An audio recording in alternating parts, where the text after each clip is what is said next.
Hey everyone, exciting news. We've officially launched the Paranoid Perspective Patreon. If you love what we do, unpacking conspiracies, chasing mysteries, and laughing through the weirdness, now you can support the show and get more of it.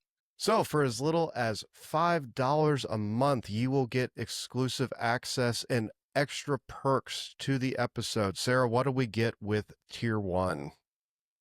So, tier one is the Curious Minds, and you get a shout out at the end of every episode. Next tier, this is what you guys really probably want. Ad-free episodes. We don't need those pesky ads that you guys are getting on Spotify, Apple, whatever else.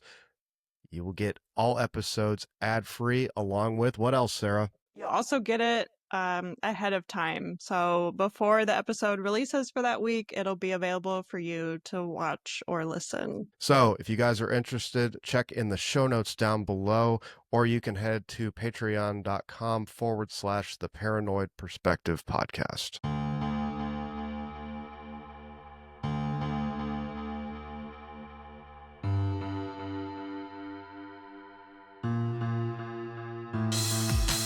Welcome back to the Paranoid Perspective. I'm Jake. And I'm Sarah. We are in week 3 of spooky season, Sarah. Yeah. And it's a good season. You know, everything's a little more enjoyable when it's spooky season. Better food, better weather, scarier stories, which everybody likes. And this week, I think we've got a very infamous story that everyone has heard about, but I don't think everyone really knows all the details. So what are we getting into today, Sarah? We're going to talk about Jack the Ripper, which I've been wanting to do for a long time. So I saved it for this. I'm surprised you guys didn't do it on that other one you did, but we're not going to talk about it. Yeah, I mean, it's really for like spooky season, and like we had already decided other ones, so definitely wanted to do it for this one. Yeah, I guess I didn't know everything. There were some surprising things when I was doing my research that I didn't really realize. So we're gonna get into that, but I do want to do a disclaimer or a warning, I guess. Like it's really gruesome. Like probably the worst we've talked about. And I'm gonna go into details. The worst we've talked about so far. Yeah, right. So just for like a listener warning, like it's pretty bad. So Well, you've been warned. with a name like Jack the Ripper, that's a murderer, I think we have a good idea. Yeah. So, but yeah, I think it'd be a good idea. Listeners, if you have small children that you're listening to this episode in your car, maybe wait till you drop them off wherever you be going, or, you're just, Right. Enjoying this as an adult. Yeah. So first a little background on the time period, I guess. So it was in Whitechapel in the East End of London in 1888. So pretty far back. Yeah, just a bit. Yeah. And Whitechapel at that time had a lot of Jewish refugees that were fleeing like the Russian Empire and like other Eastern European areas. So it became overcrowded like by a lot. It had 80,000 inhabitants by 1888. How big was this So place? I don't know. I didn't look up the square feet and stuff, but it was not like that big. Like there were probably homeless people just living on the streets like everywhere you looked. Yeah, right. It was pretty bad. And I guess working in housing obviously was really bad during that time. It's like right after the Industrial Revolution, I guess, was starting. So it's like dirty, gross, like people are just crammed in places. No regulations, just get to work and fucking be here. Yeah. Right. Yeah, I guess 55% of children born in the East End specifically, they died before they turned 5. So it was really bad. Yeah, that's a good track record, you know what I mean? Just keep pumping them out and hopefully one of them lives. Yeah, that is kind of the idea, I guess. And obviously, this area too had a lot of robbery and violence, and there was a lot of alcohol dependency as well. Like, very common. Just drunks on the street all the time, or people just stabbing people or robbing them and whatever. Yeah, just a typical day in the East End. Yeah. And the conditions often made many women do prostitution just to survive, like on a daily basis. So, very bleak. I guess in 1887 there was an estimate for like homeless people in Trafalgar Square. It was like 200 to 600 every night was Holy homeless, like just shit. sleeping in the square. There were also workhouses, and they called them DOS houses at the time, but they were Oh, like low-end lodging. Yeah, so DOS houses, like you just paid for a bed in like a cramped space, and you had to pay every night for like you would go out for the day, work to make your DOS money, and come back to just sleep. So well, I mean, at the end of the day, man, like if that's like you got to think it's like extreme poverty. So, I mean, if that's all you know and that's all yeah, you have, I mean, I guess that sucks, but it's just the way it is. yeah. It was 4 pence usually at these places, so some people didn't even have that. Like they couldn't even stay at a DOS house because they didn't even have 4 pence for the night. And I'm assuming And that's then like the equivalent to like a penny, a pence. yeah, I don't know back then, but probably It was like the lowest pences form of and currency. yeah. Okay, yeah. Yeah, a pence is the lowest form, yeah. So yeah, it'd be like paying for 4 pennies to just sleep in a bed. And usually it was like 3 beds to an apartment, which like when they say apartment, it's really A room. like a studio or so. Yeah, a very Yeah. small room, like a like a 12 by 10 room probably, and 3 beds in there. So I guess in Whitechapel at that time there were 233 DOS houses, and they had around 8,000 people every night. Holy shit. Yeah. So very cramped. And then a well-known area for those kinds of houses was Flower and Dean Street, which was like super notorious, I guess. Like this was the worst place ever to live at that time. All right, I tell you, we don't be going to Flower and Dean Street. Sorry, horrible accent, That but was great. Yeah, so I guess they had outside toilets at the time because there's okay. no sanitation and stuff either. Um, a lot of people use buckets and pots inside too, so like it smells bad. There's lots of disease. It's really bad. I was about to say Oh, anywhere in sort of an industrial age, like in that sort of time frame, especially in the 1800s, everything smelled like fucking shit. yeah, right. Everything. And it was You're just, stepping in everything. well, but at the same time, if you're used to it, I mean, I guess you wouldn't smell it, but everything Yeah, smelled like absolute shit. yeah. And the Flower and Dean Street gained a reputation for housing thieves, drunkards, and sex workers. And like this area, like police feared to go even. Like police would not go to that area. And sometimes police would say like you have to have 3 or more people to go to this area. Yeah, I bet. I So, mean, if it's that yeah, notorious. right. And then workhouses were like basically just a prison for the poor. Like that was a last resort. So it's even lower than DOS houses. Like you would just work basically just for your bed. Like you'd work for Hmm. the house, I guess, for your bed. Right. But a lot of the times the work was like picking oakum, which I guess was like picking apart fibers of old rope, which like would make your fingers bleed. So that was their Hmm. work. Or like breaking stones to use as gravel. Like that was the work. So And yeah, um prisoners pretty much. right. Yeah, and you would get food from them, but it'd be like a gruel. So I Mm. guess like you would get food and a bed, but like at what cost? Like yeah. And I guess the work often was meant to deter people. Like it was supposed to be so bad because taxpayers funded these workhouses, so they didn't want people to stay too long. Yeah. I'm not paying for this. I can break my own rocks. Right, yeah. Yeah, and then also in this area, there were, like, a lot of butchers and slaughterhouses at the time, so, like, people would just walk around, like, covered in blood, apparently, and that would be normal. So, Just a normal day. No big deal.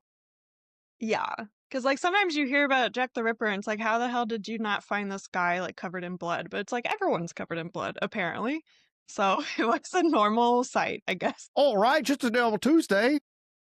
Yeah, and obviously, like, lots of drunkards and violence, like I already said, so, like, people'd get in fights, people'd have broken noses or be slumped in doorways, like, that's totally normal too, so Well, you got to think too, like in that sort of environment, it has to be like if you mind your own business, people aren't going to pay attention to you. But the second you start looking at like what people are doing, especially people that are drunk, like you're just going to be yeah, part of the thing. So most people were just probably trained to look the other way.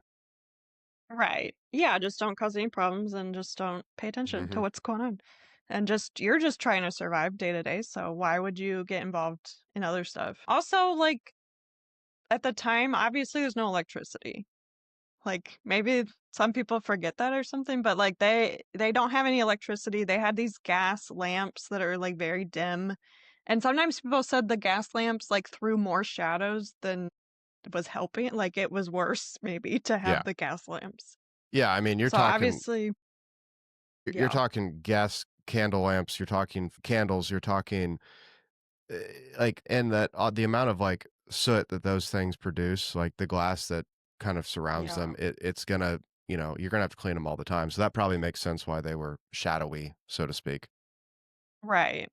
Yeah, so it's super dark at night in this area. Like maybe if there's a full moon that's not covered by the clouds, then maybe you can Right. see, but you really can't. So this like was the prime opportunity for someone like Jack the Ripper.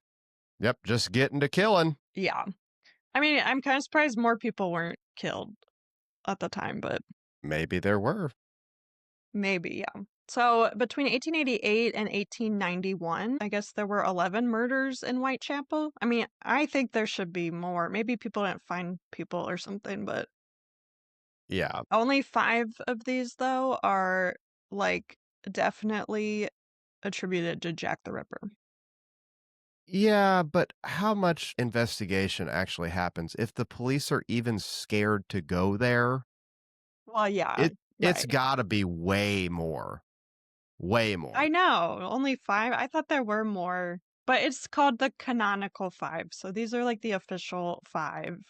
Yeah, yeah. I mean, out of the 11, I looked at the other 6 and the MO really doesn't match.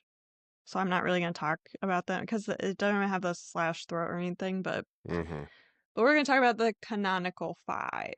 Have you heard of a lot of this? I have not. Like, I'm one of those people that I know Yeah. that he was like a pretty crazy Jack the Ripper was a serial killer that did a lot of crazy shit in Whitechapel at the time, but that's about the extent of my knowledge. Yeah. Okay. Good. So this will be Hey, interesting. blissfully ignorant until we get into it. Yeah, it's really bad. So Mary Ann Nichols was the first known victim. She went by Polly. A lot of these people had multiple nicknames, so I guess that's what you did back then. But she had just turned 43, like 5 days before her murder. And I didn't know they were that old, I guess, the Yeah, victims. I would think like if somebody's like that sick and twisted, it would be somebody maybe in their, late teens, early 20s. But Right. She was 43.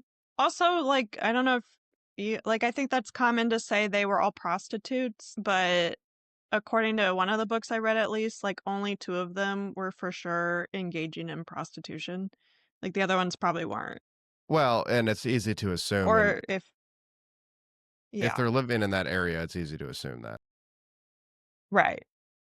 But so Polly was staying at Wilmot's lodging house at 18 Thrall Street. So this place was women only. So Oh, that that's was good. good. So it was one of the safer places. Yeah. So she met an older woman there named Ellen Holland, and they became friends. And occasionally, Ellen and Polly would like split the price for a double bed so they could stay Hmm. there. But then she ran out of money after like 3 weeks of being there, so she couldn't stay there anymore. So August 24th, she was basically kicked out. So Ellen said she thought maybe Polly stayed like in Shoreditch a few nights and then maybe at the White House in Whitechapel, which was on Flower and Dean Street. So really bad. And then around 12:30 a.m. on August 31st, she was definitely like drinking because people saw her there. And then she wanted to stay at Wilmot's again that night, but she had spent all of her money on drinking. This is a very common theme. So she had no money to get a bed. So even though she had stayed there before, like they didn't allow her to stay there without paying. And then I guess she told the head guy, like, I'll get my DOS money and I'll be back. So like save my bed basically. So then before 2:30 a.m., Ellen was returning from watching a large fire at Shadwell Dry Dock. I guess As one people does. just do stuff at 2:30 in the morning, but she saw Polly on Osborne Street and she was heading towards Whitechapel Road. So she said Polly did not look good. Like she was staggering around, obviously drunk, like really bad shape. So she kind of talked to her for about 10 minutes. She tried to convince Polly to come back to Wilmot's with her to like split a bed again. She refused to do that. I think because of the conversation, I guess she just thought that she wouldn't be let in. And she said something like, I have made my DOS money 3 times today and I have spent it already because of drinking. Yeah, in more modern terms, she is fucked up. Yeah, but I guess that situation was not new for Polly. So Well, eventually Ellen left her to her devices, I guess, and went back to sleep. we've all had that one friend that doesn't want to give it up, and we're just like, man, you just got to stop. And then it gets to the point where you're like, Yeah. okay, Right. Yeah, but you can't really do anything else about it, but and it's a lot of people. I mean, a lot of people are drinking because this is such a bad area and a bad life, and what yeah. I else are mean, they gonna do, I guess? what better to do than get drunk and go to a fire at 2:30 in the morning? You know, that sounds like a blast. Actually, just That get does sound hammered fun. at a fire. Yeah. I don't understand why all these people are out so late though. Like we'll get into the other ones, but it's like everyone's just walking around pitch black like at 2:30 in the morning, like coming back on your way home alone, like in bad areas. What are you doing? Well, I don't know. different time, different That's just culture. life, I guess. Yep. Yeah. So around 3:40 a.m., I guess two carmen, which were like cart drivers, I guess basically like delivery Hmm. men, they were on their way to work, and then they found Polly's body in front of a gated horse stable entrance on Bucks Row. So at first they thought it was like tarps, but then they looked closer and saw it was a dead woman. So then they got help. But they saw her lying on the ground with her skirts pulled up to her waist. And I guess they did touch her hands and face as well to see if she was just like passed out drunk, but she was cold. Yeah, as one would do, finding a lifeless body. You know. They weren't sure. Yeah, they thought maybe she was just passed out, like drunk, but no, she was dead. So they left to alert a police constable.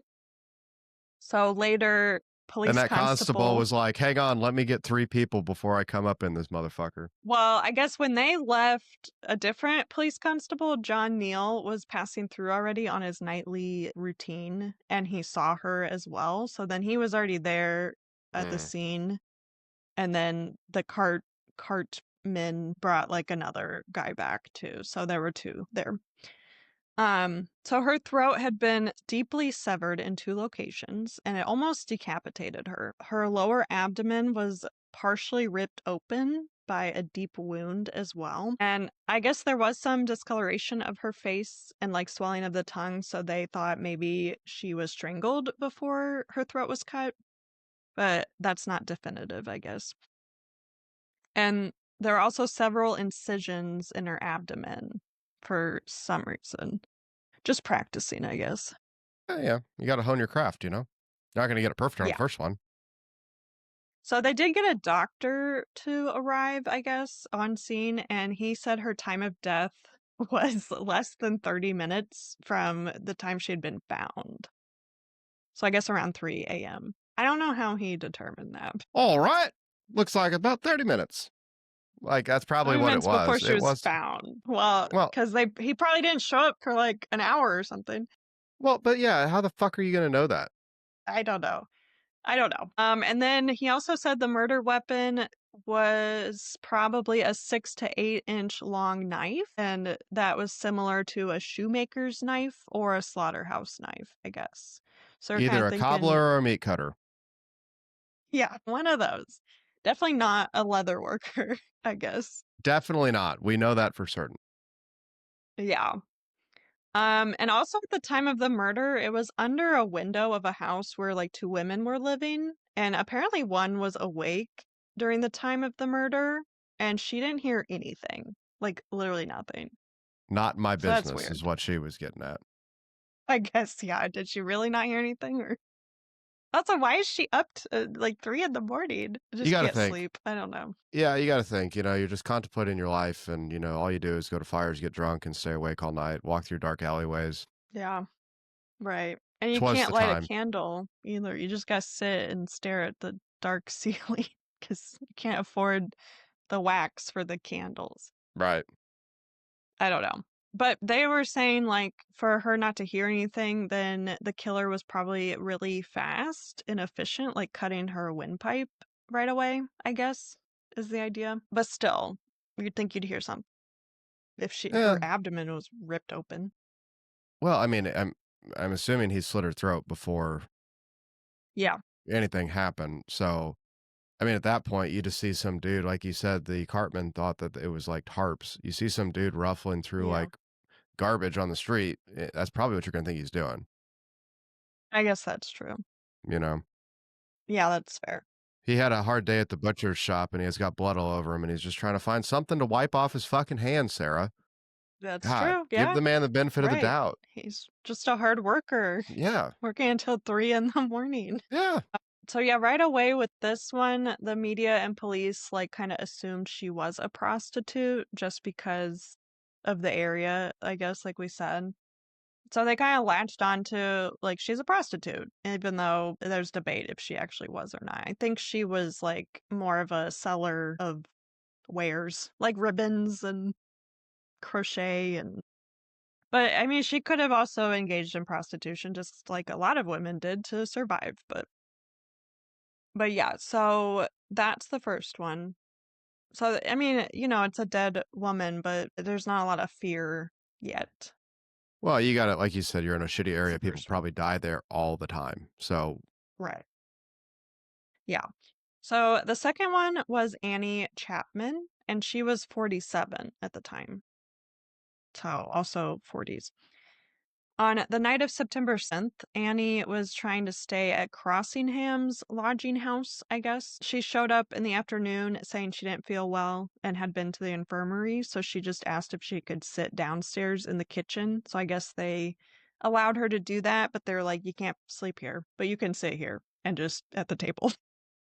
I see you sleeping. You're out. Yeah. Yeah, and I guess I don't know if it was that place or like similar places, like they would just have a rope where you could just lean against the rope for like 2 pence instead of 4 pence and rest, but you couldn't sleep.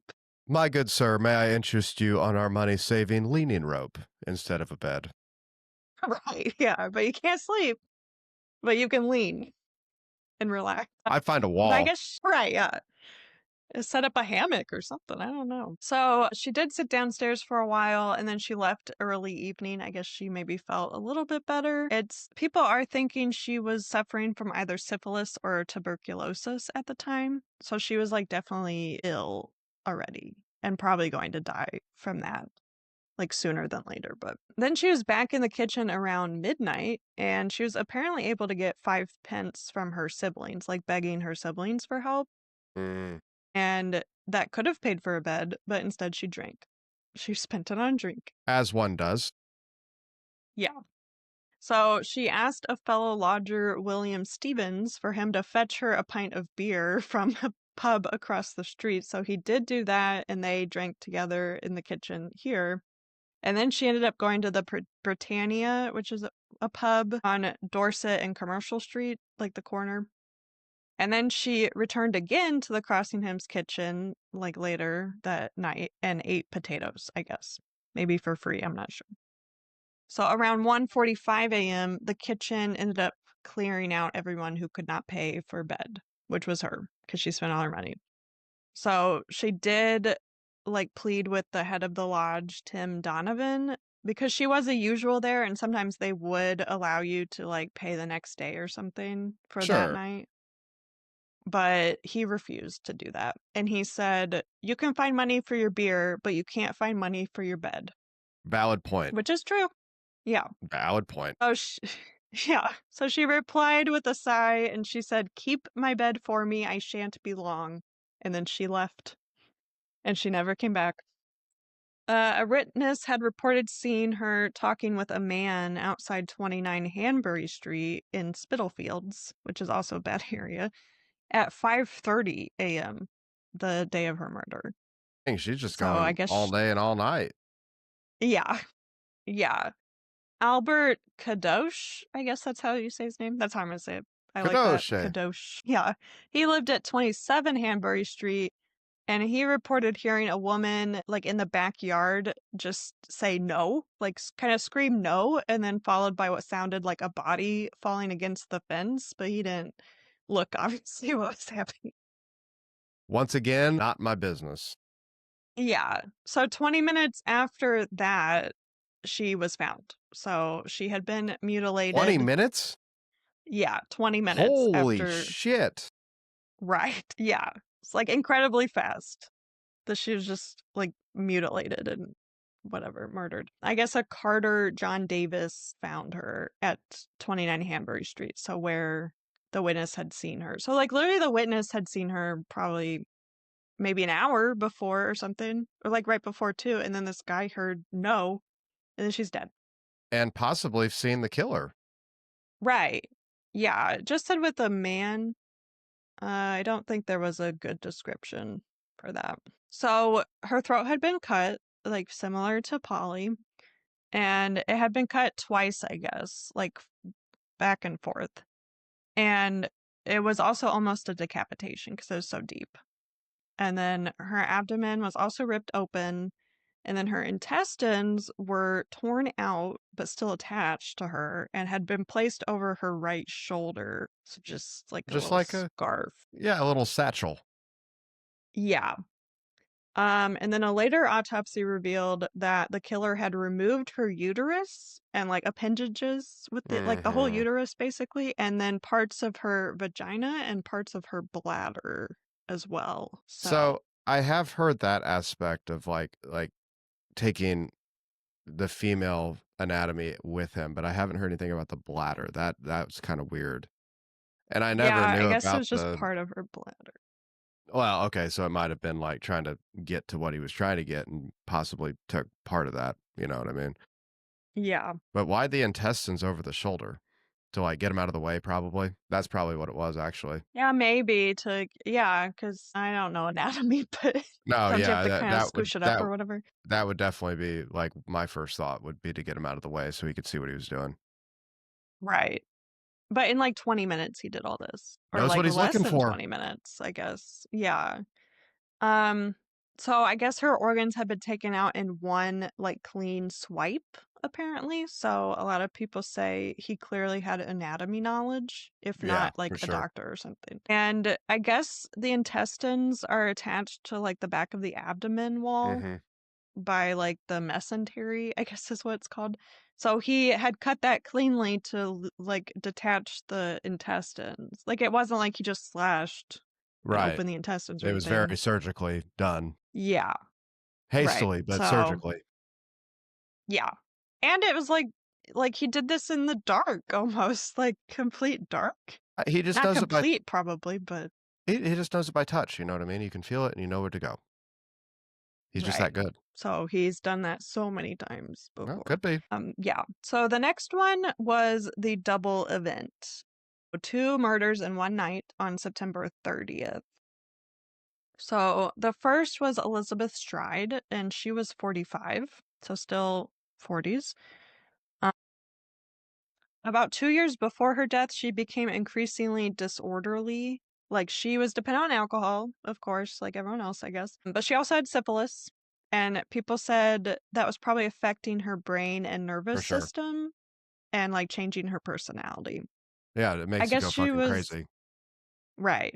I don't remember if her nickname was Dark. No, it wasn't Dark. It was Long Liz, I guess. Long Liz, because of her last name was Stride. She was very short though, but I just like their nicknames. But she'd also have epileptic fits, I guess.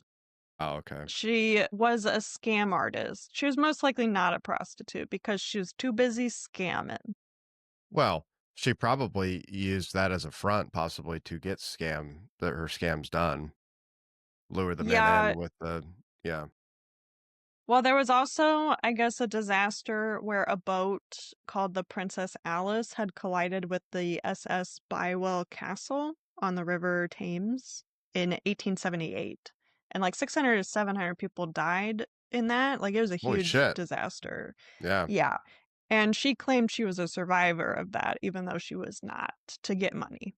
Like, that was her big scam.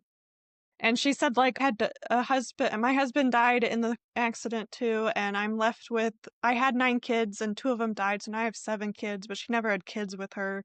So obviously it was a scam. And I guess sometimes she would borrow a baby to try and get more Holy donations. shit. So, yeah. So I mean, yeah. Who's just giving I out guess, babies? I don't know, if she had a friend maybe that had a baby that she'd just take for a couple hours or, Girl, I'm going to work. Let me borrow your kid. yeah. I guess she was also a charwoman, which was the lowest trade of domestic help. So she would come into a house for a couple hours to like perform tasks for a family who couldn't afford like a live-in staff. So Right. she did that too. And I guess she would get 2 shillings a day for that, plus Hey, maybe food, it's bonus not too food. bad. Better than the Yeah, pence for sure. right. Yeah. So, in late September 1888, she had been staying with Michael Kidney. I guess he was probably her lover. So she was staying with him, but then apparently a neighbor just said they had words and she left. Such an English thing to say. So Yeah, they polite. obviously got in a fight. Yeah. And so she ended up going to a Doss house on 32 Flower in Dean Street, just like the other lady, I guess. Bad street. And on September 26th, social reformer Thomas Barnardo saw her in that Doss house in the kitchen. So I guess he said that she was talking about the murders at this point, like the Jack the Ripper murders, saying like how frightening it was, like, and everyone was worried about it. And she said something like, "We're all up to no good, and no one cares what becomes of us," because, like, yeah, no one cared about the people that were there. Right. Um, so on the 29th, she ended up cleaning rooms after men had whitewashed the walls of some of the rooms there. So she was given sixpence for that. Hey, So she went to the pub, of of course. course, as one does with sixpence. Yeah. So I guess it was on Commercial Street, and then it's not really clear what happened after she left that before she was murdered at 1 a.m. Well, she was discovered at 1 a.m. in Dutfield's yard off Burner Street. So the killer had cut her throat just like the other two, and it had severed her left artery, but then she was untouched beyond that, like no more mutilations. Hmm. So at first, because of that, people were like, is she really part of Jack the Ripper murder? Right. Not sure. But then because of the next murder that was the same night, people say she was part of it because they think maybe he had been interrupted and had to leave I was about to before he could do say, anything else. somebody, turned a corner and, was coming his way or Right. something. Yeah. So, the next one, it was 45 minutes later, they found Catherine Eddowes, who So went by still Kate. really fucking quick. Yeah, right. Oh, I forgot to say for Elizabeth Stride, I guess the coroner said though for that knife that was used for her, he said it was like blunter serrated knife. So different kind of Mm, knife. So it is still a little contested if she was actually a victim of him, because why would he switch knives? right. But she is still part of the canonical five. So Kate Eddowes, she was 46, so 40s again. She was with John Kelly at the time, which he referred to her as his wife, but they were not married. I And don't know this man. He's just yeah, and a obsessed with lot me. of right. Oh my God, maybe. Yeah, because a lot of people weren't even sure they were in a romantic relationship to begin with. This motherfucker's Oh, lying. or maybe he's gay and it's like a beard or something like Oh, that that. could be. Yeah. I don't know. But on the 29th, John earned sixpence working at Spitalfields Market, which would allow one of them to get a bed, but not both of them. Like he was trying to get them both to a safe place, I guess, for the night. So eventually they decided John would take fourpence of the money and stay in a single lodging house at 52 Flower and Dean Street. Still bad area. And Kate took the remaining 2 pence and assured him she would return by 4 o'clock with the rest of the money for her bed. So She did not make it I was back. about to say, I thought you were about to precede this with she went to the pub. Yeah, it said she did not make it very far before succumbing to more drink. Hey, when pence are in hand, I be succumbing to drink. Right. Well, and it's theorized because she was like loved by everyone in the area and stuff. So Well, clearly people not think, everyone. well, yeah, but people think she probably ran into someone who maybe owed her a drink, and she was like, "Yeah, I'll get a drink," and then it leads Don't to threaten more me and with the good whatever. time. Right.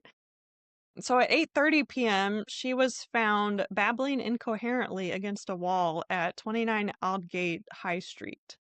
So police constable Lewis Frederick Robinson saw her and took her in, actually, to the station because of drunkenness. And he could not pick her up and she could not walk like on his own. So he had to get another person, George Simmons, to help lead her to the Bishopgate police station because she was like so bad, I She needs a guess. bottle of water. Yeah. Around 12:15 a.m., she kind of woke up from her stupor, I guess, and she asked when she'd be let out. And they said, when you're capable of taking care of yourself, we'll let you go. And she's like, oh, I am now, even though clearly not. Perfectly fine. Right. So at 1 a.m., they did let her out since at that point there was nowhere open for her to get more drinks. So they were thinking, we'll let you out now, even though she was probably not sober enough by Yeah, then. but you can't get more drunk now. So I mean, I get with. Right. But she also has nowhere else to go. Like they should have kept her overnight or something. But her body was discovered at 1:45 a.m. So just 45 minutes after she was let out on Mitre Street. So police constable Edward Watkins actually found her, and that was like his normal walking routine for a patrol. And he said he had been walking and past that area literally 15 minutes before. Like he was adamant, like 15 minutes before I was right here and he saw nothing. So, and That's then when he wild. came back around at 1:45, she was there and dead. That's like just crazy. So her clothing had been cut open to expose her entire body, which she was wearing like 6 layers of clothing. And it was like one swipe. So that's how sharp the knife was. And then she had been cut from her rectum to her sternum. Jesus Christ. Yeah. It's like Fuck. crazy. And her intestines were slashed and cut. A 2-foot piece of her intestines were laid on the ground, like next to her, like between her body and her arm, like purposely for something ritual, I guess. And then another larger piece was draped over her right shoulder, like again from the Again. other Yeah. lady that was also the right shoulder. Mm-hmm. And her throat had been cut, of course, and her face had been slashed as well, like several times. Okay, so both her eyelids had been sliced vertically open. Yeah. She also had a deep laceration that was at the bridge of her nose down to her jaw, like across her right cheek, and that Yeah. was down to the bone. Oh, The tip of her nose was cut off, and her upper lip was like cut in half, like down to the gum, too. And then her mouth was also sliced to the right side of it, and both of her cheeks had like little triangular cuts as well. And also, he had cut through her right ear, which was lost in her clothing. So, like when the police moved her, it fell out of her clothing. Jesus. Yeah. And then her abdomen was cut open, of course, with a deep wound. And I guess the abdomen cuts, I don't know if it's true for the other ones, but for her, it was like curving around the navel, like how people do in autopsies, I guess. So since it was in this, then people are saying like maybe he was an autopsy technician at least or something, or a doctor or something, because like Somebody maybe that was with muscle medical memory. experience. Yeah. Yeah. Yeah. And then her left kidney had been removed cleanly and also a major portion of her uterus again. And like I guess she had kidney disease, I guess. So some people are wondering if he knew that and like wanted her kidney or just he just knew he was going to go for a kidney and it happened to be Yeah. her. Right. I mean, if he did it in 15 minutes, I mean, he was going for the kidney, I guess. Yeah, that's true. Going for the good stuff. Yeah, whether he knew that or not, I guess, about her. But I guess just before her body was found, an eyewitness saw her in the company of a man, and he described this man as being 5'7", 30 years of age, a medium build, fair complexion, and had a mustache. So And every he other fucking guy in that area. Right, yeah. And his attire gave him the appearance of a sailor, apparently. I don't know why. The hat, maybe? I don't know. Eh, And I guess across the street from where she was found was Police Constable Richard Pierce's house where he was shit. sleeping at the time. Yeah. And I guess he could have seen the murder happen from his window. So it's kind of like, it seems like a fuck you to him, with like police. Right. Right. Unless that's just a coincidence, I guess, again. Well, I'm kind of thinking with this that he got really pissed off that he got caught on the first one. And that's why Yeah, it's so much more brutal on this right. one. Because it's so much worse than the other Right. ones so far. Yeah. Yeah, that's why a lot of people think that he was caught in the middle and he couldn't do it, so then he just took it out on her and just Hmm. happened to see her. Because also, like, it was 45 minutes after the first one, and this place, I guess, is only about a 20-minute walk away. Yeah. So, yeah. So I guess Police Constable James Harvey came after like the call for assistance, and I guess he said he had walked to Mitre Square, like right across the street at 1:40 a.m. and he literally saw nothing either. So it kind of seems like maybe this happened in just 5 minutes, Yeah. which is Yeah. That's insane. insane. That's insane. Yeah. Right. That doesn't make any sense. And he heard nothing too. Like they're saying like he was within yards. If he was that close in 5 minutes, he I should have mean, heard something. I don't know though. Like, how much noise do you really think that makes? It Like probably, ripping her open and taking her kidney? You'd think you'd hear some kind of like I don't know what, not sloshing, I guess, but like some kind of I don't like I don't know. It makes a noise. When you take stuff out of your body, there's some kind of noise. listeners, let us know in the comments. Is there noises that get made when you take stuff out of people's bodies? I don't know. I don't think there really would be.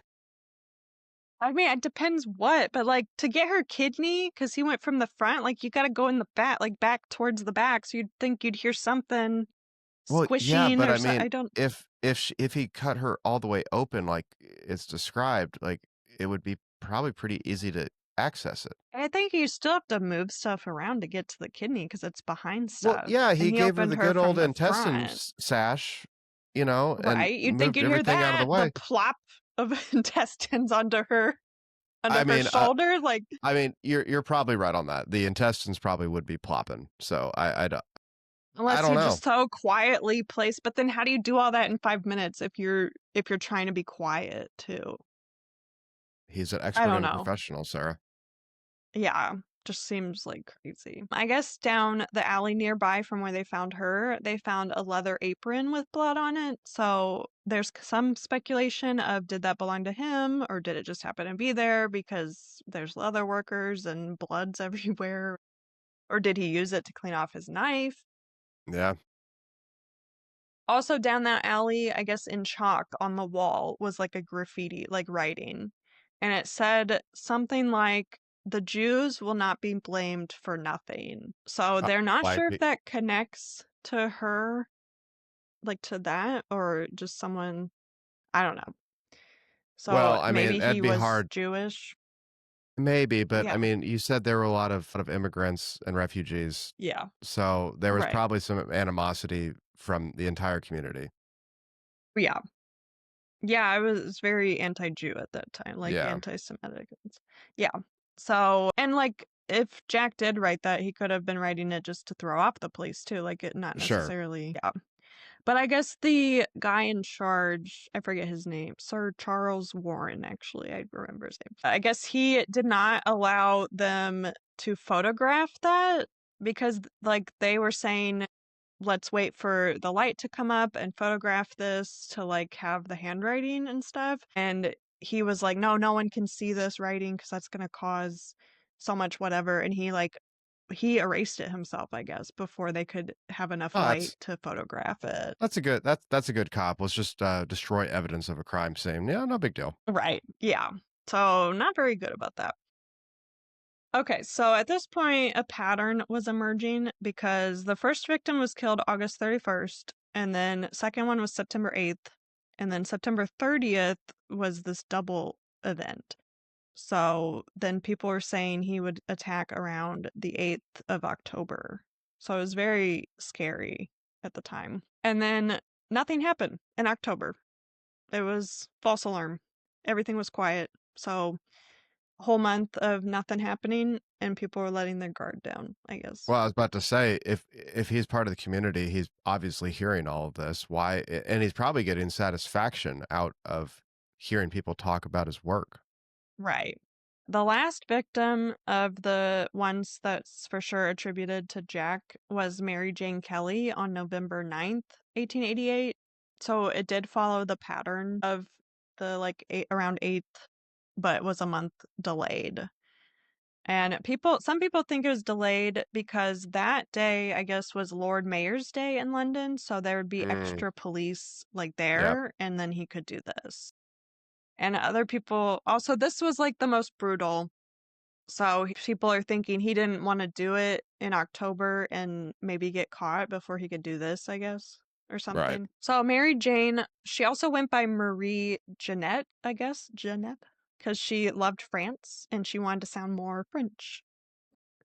And that's actually the name on her tombstone too, Marie Jeanette. So she was 25, so totally different than the other Mm, ones. And then she also had her own room flat at 13 Miller's Court off Dorset Street in Spitalfields. So, like, it's, probably a 13 by 10 room, but she right. did, like, have enough money, I guess, to rent an actual room. So that's also a little different than the other killings. And at the time, she lived with Joseph Barnett, but then, like, during Jack the Ripper, she was allowing acquaintances to sleep in the flat instead of on the street to, like, try and help them. And I guess Joseph did not like that, that Well, another as person was one, in this. Yeah. So, I guess these women would leave things behind too, like stuff and just unclean, I guess, because they were living on the streets and right. so he got tired of that and he left on October 30th. So she was living alone then. They had words. Yeah, they had words and then he left. So I guess November 8th, she did see Joseph that afternoon and they talked for a while and they seemed okay talking and stuff. And then later she was seen at a few pubs with many different men. So Mm, it is thought that maybe she was trying to make money as like a prostitute at that time. Because also she was like very beautiful, I guess. So maybe she could also just con these guys out of money without doing much, yeah. but she did have back rent due. She knew that. So she's trying to make some money at these Getting a little pubs. desperate then. Yeah. So her neighbor Marianne Cox said she saw her come home around midnight with a stout man in his teens with a reddish mustache. Mm. No And sailor then type though. yeah. Well, that's just clothing though. Fair. So Marianne did hear Mary Jane singing until around 1 a.m. I guess she sung often and she was just singing until 1 a.m. And then another neighbor, Elizabeth Prater, said she didn't hear anything from Mary Jane's room after 1:30 a.m. And like the walls are super thin in this place, so Yeah. you can hear literally anything. So she said she literally heard nothing after 1:30. So again, it's like silent. And I guess Mary Ann, the other neighbor, she said she was woken up around 3:30 or 4 because of her kitten being startled by something. And then she said she heard a lady scream murder, but she only heard it once. And she didn't hear anything else. So she just, she was like, that's normal. She went back to sleep. The epitome of not my fucking business right there. Yeah. But like in that area, like I guess whatever. Oh, she only did it once, so she must be fine. I don't know. And like other people backed her up on that, that like if someone just screamed, oh, murder, like once, like that's not out of the ordinary. Like other people were like, yeah, that's fine. Yeah. Oh, Mary Jane was discovered at 10:45 a.m. on November 9th by Thomas Bauer, who was the landlord's assistant sent to collect rent. So he found her horribly mutilated. She was lying on her bed.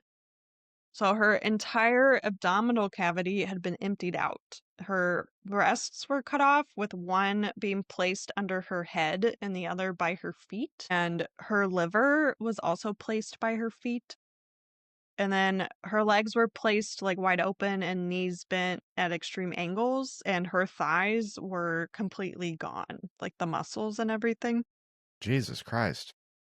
Yeah, and the muscles were placed on the bedside table that she had, and her spleen was also on the bedside table. And then her intestines were completely removed and placed next to her on her right side of the bed, and her face had been hacked away to like you literally could not recognize her except for her eyes were untouched. So that's like I don't know, weird. That's very And like her ritualistic. yeah. Yeah, it is really ritualistic. And her heart had been removed, and that was not in the room. So they never found where her heart was. So I guess he took that. Also, she did have a fireplace in that room, and they said it was like blazing. Like they don't know what he put in there, but it was like so hot in that room. Like I heard it was so hot that like I don't know if it was her tea kettle or something like that was like melting. So I don't Jesus know how that Christ. happens. Yeah. So that's the last victim that's definitely attributed to him. And then he never killed again. So what happened? Like, I don't know how you would just stop killing after that. Well, it went from just like a simple like I don't mean to discredit or downplay, but it went from like I'm gonna murder somebody and I'm gonna make sure it's really quick to like it escalated like exponentially every Right. single time. Like Yeah. and like you said, I don't see why unless he died, you know what I Yeah. mean? Like and which wouldn't be too uncommon in that time. I mean, you get sick and you pass away, especially living in filth and shit like that, playing with people's fucking Well, body yeah. parts, you know what I mean? So, Right. I don't know.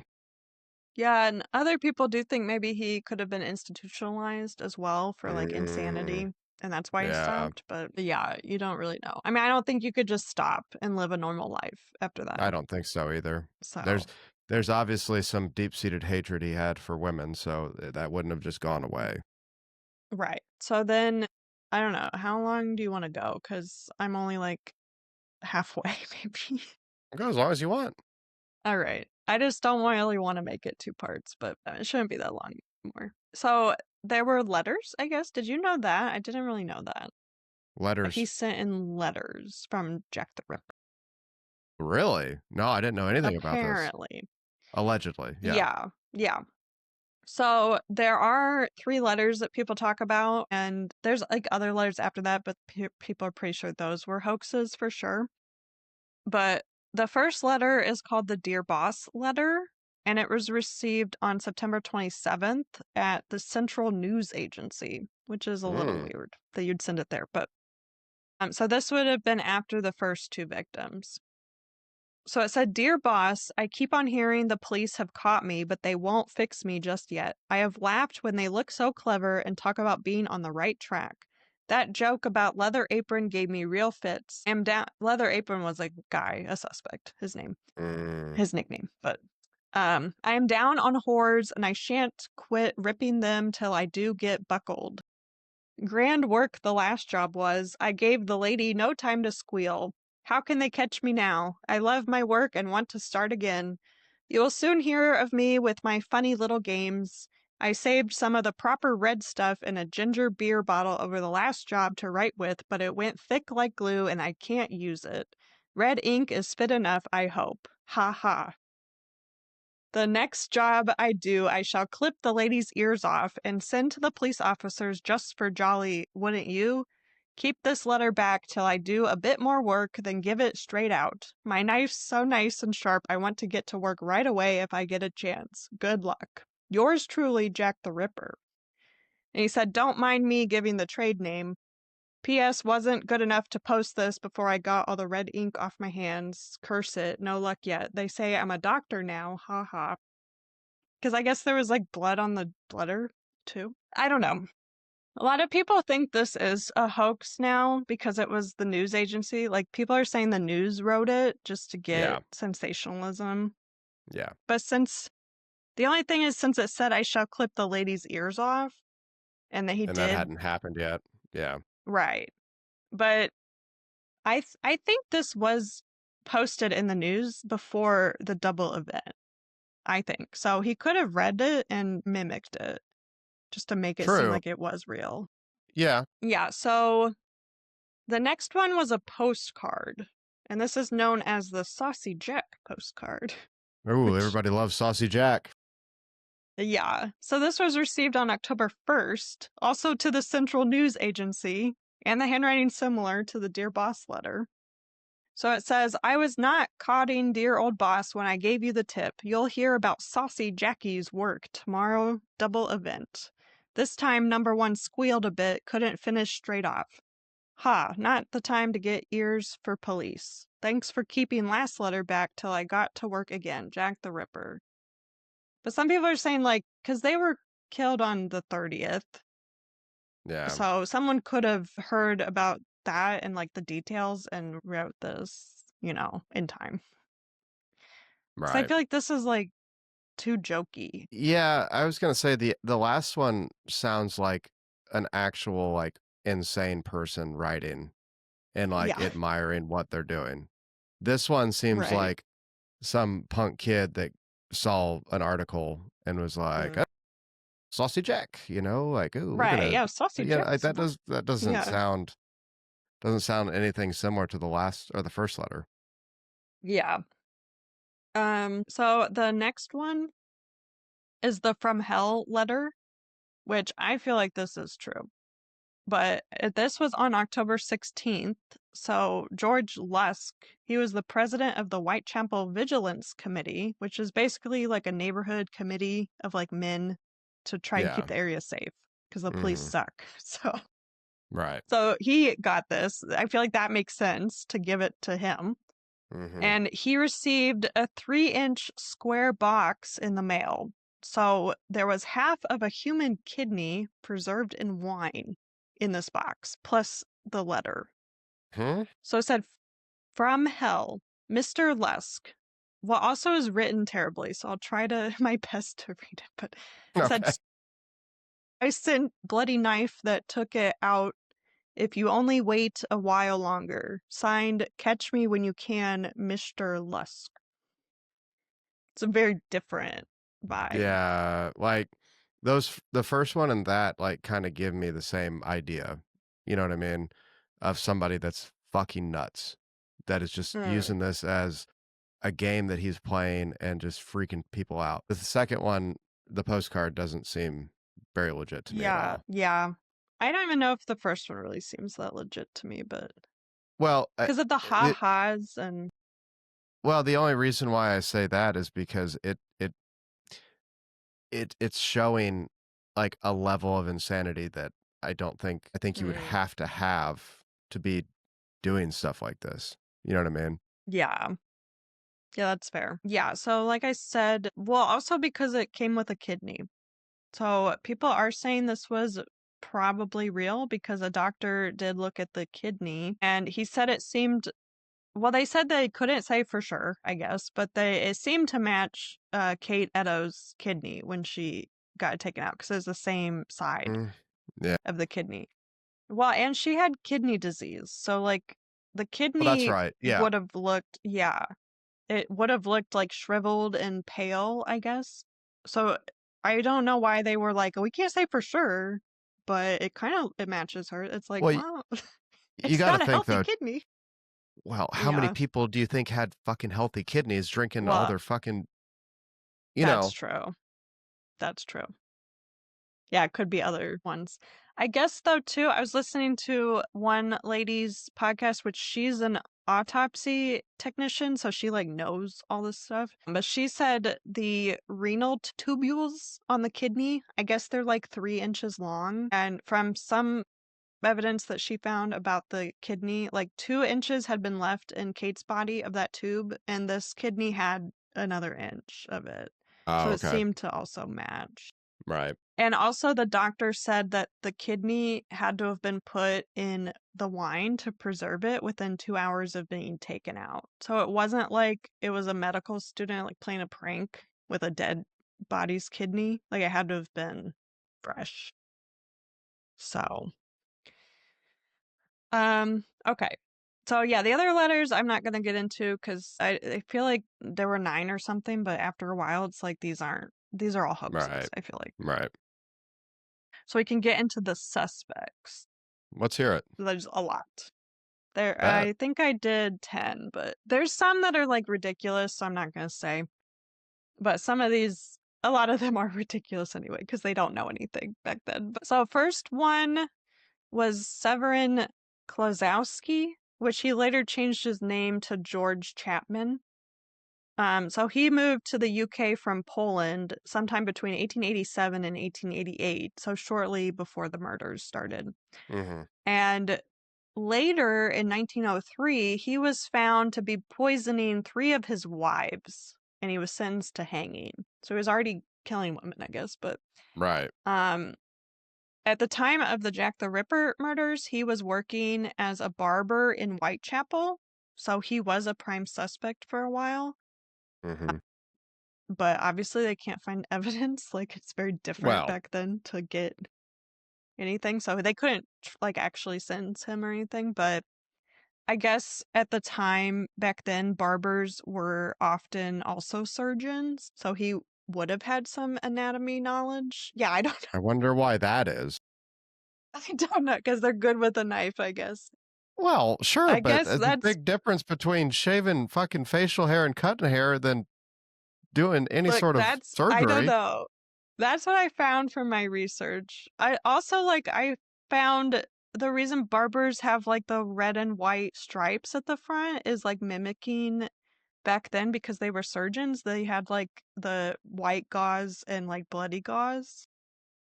So like that's a mimic of that, I guess. But so I guess they were surgeons back then and barbers. I don't know. You had to do multiple things. Yeah, a little bit of You everything. had to wear many hats. Yeah. So he is maybe a good suspect. That's all that I know about him, though, because there's like nothing else. He lived in the area. He was a barber, which maybe means surgeon, and he killed other women, but differently. So I don't know. The second one is John Pizer. So this was Leather Apron. He was known as Leather Apron. And he had actually been arrested on September 10th after the murders of Polly and Annie for like something else. But he Mm. was a suspect for a while. I guess he was a Polish Jew who worked as a bootmaker in Whitechapel, and he was believed to have committed like minor assaults on prostitutes and also was like extorting them. Like many women came forward saying like this is if you are looking for someone who hates prostitutes, he is number one. Like He's the guy. yeah, but then I guess later they found he had alibis for at least 2 of the murders, so they had to let him go. So maybe he's probably not it, I guess. And then there was William Henry Bury. He lived in Bow, London at the time of the Ripper murders with his wife Ellen, who was a former prostitute. And then later they moved to Dundee, Scotland, where he ended up killing her on February 4, 1889, so a year after the Ripper murders. Mm-hmm. He strangled her to death with a rope, and then he inflicted several abdominal wounds with a penknife. And then he stuffed her body in a trunk for 6 days to hide her. Good spot to hide somebody. Yeah. So on February 10th, he ended up going to the Dundee Central Police Station to report her as a suicide to Lieutenant James Parr. And I guess to this lieutenant, he also expressed fear that he may be arrested as Jack the Ripper, which is like, why would you say that? But I guess later he changed his story. Like, he didn't say that again to like the next cop that he was talking to, and he said it wasn't a suicide, but he only stabbed her once, is what he changed his story to. And then, you know, he was charged with her murder and he Right. was executed later. So I guess a lot of people in the media at the time, just because it was so close to the other murders, Uh, they think he was Jack the Ripper, but there's not really that no, much. I wouldn't say it's because if it was, you would think if there was because he didn't strangle anybody, he just slit their throat, Right. so they couldn't One stabbed scream. her a couple times, but Well, yeah. yeah, but I mean, that I feel Yeah, like it's that not would be really the something to same do. method. Yeah. Yeah, So another suspect is Joseph Barnett, who was Mary Jane's lover. So he worked as a fish porter on the docks, but then he ended up losing his license in July 1888, so they didn't have a lot of money. So Mary Jane did turn to prostitution then to make enough money for them to keep their flat. So some theorize that he started killing prostitutes to try and scare her away from doing that work. And then when that didn't work, then I guess he just killed her to be done with it. Like, it doesn't really make sense. that doesn't make any But fucking sense. right. But it is a possible reason why maybe she was the last victim, like if he knew Sure. her and was done with it, I guess. But yeah, that doesn't really make any sense. There are like 3 books out there that name him as the prime suspect, but I don't know what their reasoning beyond that is because Mm, I'm not going to read every single Jack the Ripper book. no. But it seems a little strange. But I guess he was a suspect for a while. And then James Maybrick. So he wasn't suspected until 1992. Since it's been What? so long, then you can get so many suspects, you know? Like, just anyone. Okay, well, apparently the diary of Jack the Ripper was found. And Okay. people say that it's from Maybrick's point of view because of like events in the diary that like he would have experienced. I don't know. I don't know how they say it's from his point of view because it never says his name. I was about to say, does And it? I don't even know who found this. And also, he was a cotton merchant from Liverpool. So, where's the connection there? But Yeah. apparently, his wife Florence found out that she was not his first wife, that was Sarah Ann Robertson. Clutch my So pearls. she found, yeah. So she found that James still paid the Sarah Ann visits in her home on the outer edge of Whitechapel. So he knew the How area. scandalous. Yeah. And because of this, Florence started her own affair around 1887. So supposedly, James found out about this and ended up going on a killing spree. And that's how he's Jack the Ripper. And he detailed the murders in his diary. But obviously, this diary, like, who knows if it's authentic? My God, I swear if my fucking internet does not stop it. That was faster this time. Would you Jesus. list here? He went on a killing spree. Okay. Yeah, that was fast. Yeah, so supposedly he went on a killing spree after finding out about her affair, and he detailed the murders in the diary. But obviously, like, no one can really say if this diary's authentic. Yeah, I mean, So it could I have been wouldn't say. anybody And that why is he like, yeah. So another one is Frederick Deeming. He was a sailor, and he was found responsible for the death of 2 wives and 4 children, his children. So many think he was also Jack the Ripper. So he's familiar with Whitechapel because there is a port there and he was there for a time. And I guess he was stationed in South Africa at the time of the murders, but I guess he ended up going to Birkenhead, England, like in that fall. So he could have been in the area because he was getting his wife, Marie, and their 4 children settled in England, like at a house.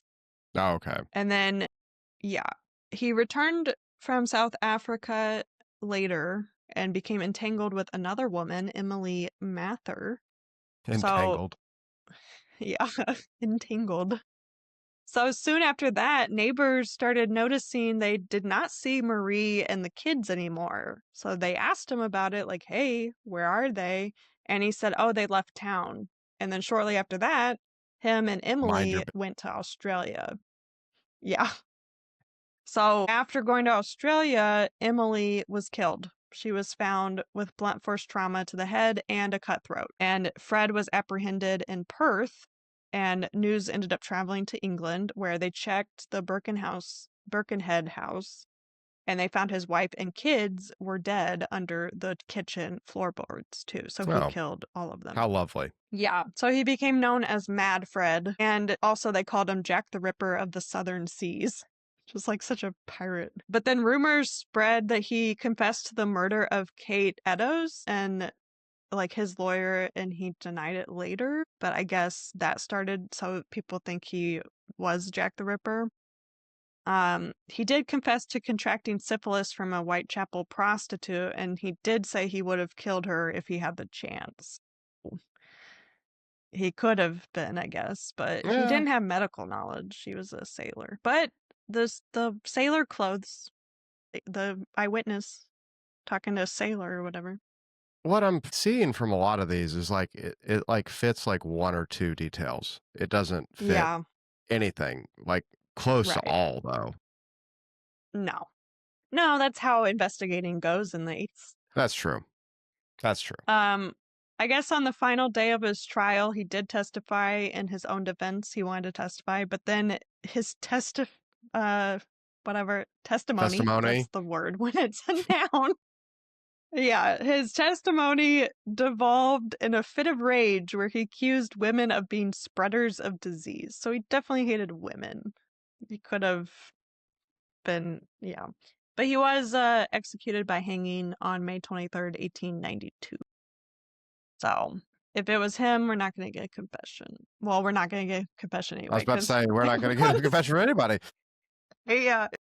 Okay, so another suspect is Charles Allen Leshmere, aka Charles Cross. So he was the car man who found Polly, the first victim, and Okay. he found her first. So some theorize that he was the killer and he just like thought quickly and said, "Oh, I just found her," or whatever. Right. So, and apparently the path he took regularly to work brought him by three of the other murder sites as well. Hanbury Street, where Annie Chapman died, Mitre Street, where Kate Eddowes died, and Dorset Street, which runs past where Mary Jane Kelly lived. And also, where Elizabeth Stride was found on Burner Street is close to his mom's house. So he's also there a lot. So, not much else is known about him. Records do indicate he was recently separated from his wife and daughter at the time of the murders. But, like, he was never really a suspect, and people now are thinking maybe it could have been him, but we don't know anything else. Well, I would. I mean, I don't know if I would put a lot of money on it, but I mean that sounds a little convincing. Yeah, I thought that was convincing. Like I was like, oh, okay. because I mean, you hear about like arsonists that like to admire their work, so they'll like stay by the scene as the firefighters Mm, come, and you know right. that first one could have been just him like, hey, look what I found over here, guys. Let's take a look and Right. figure it out. Yeah, because there were two Carmen that found her, but like the second one said that this Charles guy was already there, and then the guy walked up because he knew Mm, Charles, mm. and so people say they both found him, but he found her after Charles was already there. So he could have just got caught a little bit and was like, oh, just found her. Yeah, I don't know, man. That one's S- pretty convincing. Yeah, I think so. Okay, so